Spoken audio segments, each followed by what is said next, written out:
বিশ্বের সবচেয়ে ধনী ব্যক্তি আর যুক্তরাষ্ট্রের সবচেয়ে বিতর্কিত প্রেসিডেন্ট, দুজনের সম্পর্ক এখন অতীত। টেসলার মালিক ইলন মাস্ককে প্রকাশ্যে হুমকি দিলেন ডোনাল্ড ট্রাম্প। বলেছেন, যদি মাস্ক ডেমোক্র্যাটদের পাশে দাঁড়ান তবে তাকে চড়া মূল্য দিতে হবে। শনিবার এনবিসিতে দেওয়া এক বিস্ফোরক সাক্ষাৎকারে ট্রাম্প বলেন, মাস্কের সঙ্গে আমার সম্পর্ক শেষ, এটা একেবারেই শেষ হয়ে গেছে। তিনি স্পষ্ট জানিয়ে দেন, তিনি আর মাস্কের সঙ্গে কোনো কথাই বলতে চান না, বরং তাকে টেসলার উন্নতিতে মনোযোগ দেওয়ার পরামর্শ দেন।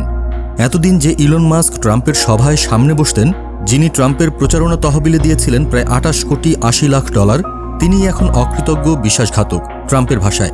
এমনকি প্রেসিডেন্ট হওয়ার পর ট্রাম্প তাকে দিয়েছিলেন এক গুরুত্বপূর্ণ দায়িত্ব, ডিপার্টমেন্ট অব গভর্নমেন্ট এফিসিয়েন্সি এর প্রধান বানিয়েছিলেন মাস্ককে। কিন্তু সব শেষ হয় একটি সরকারি বিল নিয়ে।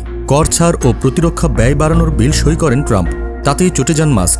মে মাসের শেষ দিকে তিনি পদত্যাগ করেন প্রশাসন থেকে। আর তারপর শুরু হয় মাস্কের বিদ্রোহ।